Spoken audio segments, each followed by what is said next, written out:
નખત્રાણાના રામેશ્વર મંદિર ગ્રાઉન્ડ ખાતે નગરપાલિકા દ્વારા સ્વદેશી ઉત્પાદનોને પ્રોત્સાહન આપવા માટે સ્વદેશી મેળો યોજાયો હતો.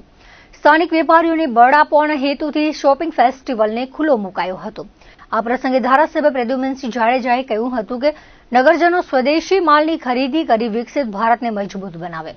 તેમણે મગ, તલ, જુવાર, બાજરી, સિંગદાણા ઉપરાંત બીજોરા, પપૈયા, દાડમ, ખારેકના સ્ટોલ ઉભા કરવા શીખ આપી હતી અને આવા મેળાનો હેતુ સરે તે માટે નજીકની જગ્યાએ ગોઠવવા કહ્યું હતું. મામલતદાર રાકેશ પટેલે સ્વાગત કરી મેળામાં 30 જેટલા સ્ટોલ ઉભા થયા છે તેની પૂરક માહિતી આપી હતી અને 14 માર્ચ સુધી મેળો ખુલ્લો રહેશે તેમજ વોકલ ફોર લોકલ મેળાનો હેતુ રહ્યો છે. તાલુકા ભાજપના પ્રમુખ ધર્મેશ કેસરાણીએ મેળામાં હોદ્દેદારોને વિશ્વાસમાં લઈ અને નખત્રાણા નગરની નજીકમાં મેળા યોજવા ટકોર કરી હતી. પ્રચાર પ્રસાર પણ વધુ જોઈએ તો જ હેતુ સાર્થક થાય. કાર્યક્રમમાં રિબિન કાપી દીપ પ્રાગટ્ય કરી મેળો ખુલ્લો મુકાયો હતો.